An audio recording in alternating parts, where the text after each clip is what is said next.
The Washington Quarter Series began in 1932, commemorating the 200th anniversary of George Washington's birth. Initially intended as a one-year commemorative, its popularity ensured its continuation as a regular issue. The 1983 quarter is part of this enduring legacy, produced during a time when the U.S. Mint was transitioning and modernizing its operations. In 1983, the Denver Mint produced over 617 million quarters. Given this substantial mintage, the 1983 quarter is generally common. However, its value isn't solely determined by the number minted but by its condition and unique characteristics. Coins in pristine, uncirculated condition, especially those graded MS66 or higher, are notably scarce. Such high-grade specimens are challenging to find, making them particularly desirable to collectors. The absence of official mint sets in 1982 and 1983 adds another layer of intrigue. Collectors often rely on mint sets to obtain uncirculated coins, but with none produced during these years, acquiring high-quality examples of the 1983 quarter became more challenging. This scarcity has contributed to the coin's allure and, consequently, its market value. Certain 1983 quarters exhibit errors that further elevate their desirability. Notable among these is the spitting eagle variety, characterized by a die flaw resulting in a line extending from the eagle's beak on the reverse side. Such errors are rare and can significantly increase a coin's value. For instance, a spitting eagle quarter in MS66 plus grade was sold for $504 in 2018. While the standard 1983 quarter in circulated condition might only be worth its face value, those in exceptional condition or with unique errors can command impressive prices. For example, an MS67 graded 1983 quarter has been known to sell for over $1,000 at auction. The grading system plays a pivotal role in determining a coin's value. Coins are assessed on a scale from 1 to 70, with higher numbers indicating superior condition. An MS65 grade denotes a coin with strong luster and minimal marks, while MS66 and above signify even finer quality. Achieving such grades is rare, especially for coins that have been in circulation. Collectors and enthusiasts often share their discoveries and insights through various platforms.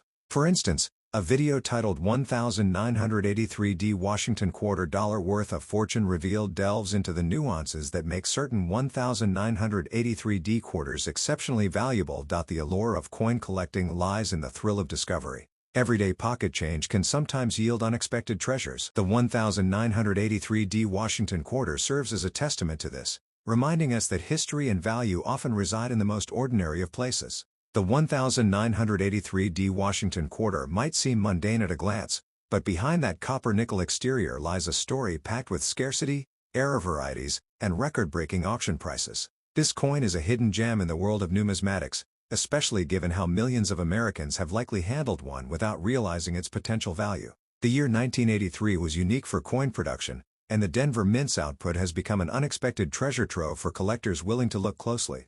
One of the main reasons the 1983 quarter stands out is its condition rarity. While hundreds of millions were minted, very few were preserved in mint state. The lack of mint sets from the U.S. Mint in 1982 and 1983 is a huge factor. Collectors typically rely on mint sets to obtain pristine examples, but during these years, none were officially released. That meant if you wanted an uncirculated coin, you had to get it from a bankroll or direct from circulation, which meant most were spent and worn down. So what exactly makes a 1983 quarter worth thousands of dollars? It all comes down to condition and unique traits. A regular worn example won't turn heads, but a well-preserved, high-grade MS67 or better, with full details and no scratches, might just spark a bidding war at auction. Some of these coins have achieved eye-popping prices of over $4,000. In numismatics, rarity isn't just about quantity, it's about quality. Another fascinating detail about the 1983 quarter is its infamous spitting eagle variety. This nickname refers to a die break or die crack on the reverse of the coin, which creates the illusion of something coming from the eagle's beak. To the untrained eye, it looks like the eagle is spitting, a quirky error, but one that collectors chase like gold. These coins can sell for hundreds of dollars, sometimes more depending on the grade. The die break on the spitting eagle is caused by excessive wear or stress on the die used to strike the coins. Over time, microfractures develop and form a line from the beak to the rim or body. These small flaws give the coin character and uniqueness, two factors collectors crave. Ironically, what began as an imperfection has now become one of the most desirable features of the 1983 series. The Denver Mint itself is another reason for attention. While Philadelphia also minted quarters in 1983, the Denver specimens are often crisper and strike when found in mint state. However, due to the region's coin distribution and general wear from circulation, even Denver quarters from this year are rarely seen in top condition. This drives their value up in the collector's market. Let's talk about the grading specifics. PCGS and NGC, the two top grading agencies, have certified very few 1983D quarters in MS67 condition. Out of the hundreds of millions minted, only a handful meet that standard. That level of rarity combined with collector demand has pushed prices to incredible highs. One famous sale reached $15,000 for an MS67 Plus example, a jaw-dropping figure for a coin you might find in loose change. Interestingly, even circulated 1983D quarters with strong details and no major blemishes can fetch premiums if they show interesting traits. Some coins have been discovered with off-center strikes, double dies, or retained cut breaks, each a numismatic oddity that adds value. These error coins often slip past quality control unnoticed and end up in circulation.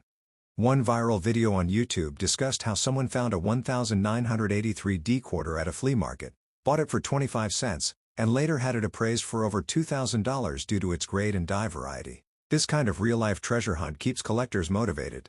The dream of finding an overlooked fortune in your coin jar is very much alive, especially with coins like this. Even professional numismatists are amazed by the 1983D quarter's rise. Initially overlooked, it didn't gain much attention until the late 2000s when grading services started to show just how few high-grade examples existed. Collectors who had stored rolls of 1983D quarters suddenly found themselves holding miniature jackpots, especially if they had kept them in original bank wrappers. There's also the coin's place in American economic history. The early 1980s were a time of inflation, recession, and metal cost concerns. The U.S. Mint was cutting costs, experimenting with new production techniques, and handling higher demands. As a result, quality sometimes dipped, which makes high-grade survivors from this era even more exceptional. A fun fact, the Washington quarter design used in 1983 was actually intended to be temporary when it was first introduced in 1932. It was supposed to be a one-year commemorative for Washington's bicentennial birth year, but its popularity kept it in circulation. Little did the public know that over 50 years later, a coin from 1983 would become a highlight of the entire series. Social media has also played a role in fueling interest in this coin. TikTok, YouTube Shorts, and Instagram Reels regularly feature collectors showing off their 1983D quarter finds, some worth $500, others as much as $10,000. These quick clips have gone viral, making the general public more aware of the hidden value in their spare change. Beyond the spitting eagle variety, collectors have reported examples with partial collar strikes and planchet errors, rare manufacturing mishaps that occur during the minting process. These issues are rare and difficult to spot unless you know what to look for. But when you do find one, you're looking at a coin that could be worth hundreds or thousands of dollars. The coin was minted to celebrate the 200th anniversary of the United States independence. That in itself makes it a commemorative piece, but the details that went into its design and production make it even more special. Unlike the standard Washington quarters, the reverse side of the Bicentennial quarter features a colonial drummer with a torch encircled by 13 stars in the background. This design was created by Jack L.R., whose initials appear just below the drummer's left arm. And if you've ever noticed the dual date 1776 to 1976 on the front where the regular year normally goes, that's another mark that this coin is not your everyday pocket change. Now, millions, yes, hundreds of millions of these quarters were minted, and that has led many people to believe they're not rare or valuable. But that's only half the truth. While it's true that these coins were widely circulated, certain varieties and conditions have made some of them highly collectible. That's what separates a 25-cent coin from one that can fetch hundreds or even thousands of dollars online. Let's talk about the different types of bicentennial quarters you might come across. First, there are the standard circulation strikes that were minted at Philadelphia and Denver. These will have no mint mark or a D on the obverse, respectively. Then, there are proof and silver-clad versions that were struck at the San Francisco Mint. Coins from this mint have an S mark, and many of them were made for collectors, not circulation. Here's the kicker. The San Francisco Mint released both copper-nickel-clad proof coins and 40% silver-clad coins. If you have one of these silver-clad coins, even in circulated condition, it could be worth several dollars. In uncirculated or proof condition, the value climbs dramatically. But even within these general categories, the real gems are error coins, coins in exceptional condition, and those with special finishes. Collectors are always on the hunt for coins with errors. Double dies, off-center strikes, and other minting mistakes can make a bicentennial quarter significantly more valuable. For example, a double die obverse, where the details of George Washington's face and the date are slightly doubled, can be extremely rare. In recent eBay listings, some of these error coins have sold for over $500, and a few have crossed the $1,000 mark. That's a huge leap from 25 cents, isn't it? Then there's the matter of condition. A coin's grade, ranging from good all the way up to mint state 70, plays a major role in determining its value. A bicentennial quarter graded MS65 or higher by a trusted grading service like PCGS or NGC can command a premium price. There are examples on eBay of MS67 and MS68 graded coins selling for $100, $300, or even more, depending on demand and condition. Coins that look like they just came out of the mint, with no scratches, no wear, and full luster, are considered the cream of the crop. If you're holding on to a silver-proof bicentennial quarter with a mirror-like finish and no damage, congratulations, you already have something special. But if it's also graded by a top service and comes with certification, its value increases significantly. The silver content alone gives it intrinsic value, but the collector appeal adds another layer of worth. Now, let's talk about what kind of prices we're actually seeing on eBay today. A quick check reveals some real surprises. A 40% silver-proof bicentennial quarter in a graded slab by PCGS recently sold for $85. Another auction had a raw uncirculated silver quarter go for over $40. But the real standouts are the error coins, especially the double die and off-center strikes. One listed as a double die reverse with clear doubling on the drummer and torch area fetched $1,300 at auction. Yes, you heard that right. $1,300. And while some of these listings might seem like outliers, there's consistent evidence of bicentennial quarters selling for $20, $50, $100 and more, particularly when they're silver, proof, or contain noticeable mint errors. Even raw coins, meaning ungraded, can sell for a premium if the photos are clear and the condition is visibly strong. You might be wondering how to tell if your coin is silver or not. One simple method is to look at the edge of the coin. If you see a copper-colored strip along the side, then it's not silver, it's the standard copper nickel clad. But if the edge looks uniformly silver or has a slightly darker tone with no copper color, it might be a 40% silver version. Still, for full confirmation, you may want to weigh the coin or have it tested by a professional. It's also worth noting that not all silver bicentennial quarters are valuable just because they're silver. Many of them were collected and preserved, so their condition matters just as much as their metal content. A worn-out silver coin might still be worth more than face value, but collectors are really looking for coins in pristine condition. Another thing that makes these coins fascinating is the history behind them. The U.S. Mint launched the bicentennial redesign not just for the quarter but also for the half-dollar and dollar coins. All three featured unique reverse designs celebrating the 200th anniversary of the country's founding. It was a major national event and the coinage was one way the nation marked the occasion. That's why these coins still carry sentimental value, even for people who aren't serious collectors. Many people who own these coins today don't even realize their potential value. They're sitting in coin jars, drawers, or inherited collections. Some are even being spent at face value in stores, simply because people don't know what they have. And that's where the opportunity lies.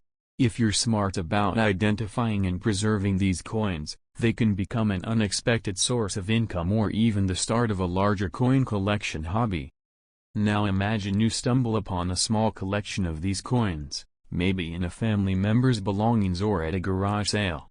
With the right knowledge, you could easily spot which ones have real value and which ones are more common. The average person might pass over a bicentennial quarter without a second thought. But you now know better. And what if you're ready to sell? Well, Selling a coin like this isn't as simple as just listing it online. You'll need to take clear, high-resolution photos showing both sides of the coin. Make sure the lighting is good and the coin is clean, though be very careful not to damage it by cleaning it too aggressively. Use a soft cloth or gloves when handling, and avoid fingerprints at all costs. When listing it online, be sure to mention any distinguishing features, proof status, mint mark, condition, and especially any errors. If your coin is graded by a reputable service, include the certification number and grading details. This gives buyers confidence and often results in a higher sale price. Online marketplaces like eBay, Etsy, or numismatic forums are great places to sell. But always research similar listings and final sale prices before setting your own price. There's no point in underselling a valuable coin, and you don't want to overprice and have it sit for months either. Finding the sweet spot is key. Also consider taking your coin to a local coin dealer or coin show, especially if it's a high-grade or rare variety. Dealers can offer you immediate cash, though often at slightly lower prices than what you'd get selling directly online. It all depends on your priorities, speed versus maximum profit. Before we wrap up, it's important to stress one thing: not every bicentennial quarter is a gold mine. But with the right features, silver content, pristine condition, grading, or errors, they can be worth much more than their face value. Knowledge is power in this game, and now you've got the knowledge. So, here's what you can do next. Take out your old coins and start sorting through them. Look for the 1776 to 1976 date. Check the edges for silver. Look closely at the drummer and the torch. Do you notice any doubling? If the coin looks unusually well preserved, it might be worth grading. And if you think you've got something valuable, don't rush to sell it. Take your time, do your research, and consider all your options. Now, as we said in the beginning, this little coin could turn the tables for you. If you've got a Bicentennial Washington quarter that matches any of the descriptions we talked about, you might be holding something that's worth a lot more than you ever expected. Comment the exact details of your coin down below: mint mark, condition, and if it has any visible errors. I'll reply with an estimate of its current worth and the best way you can sell it to get the most value. Don't miss this chance. That quarter in your pocket might just change your fortune.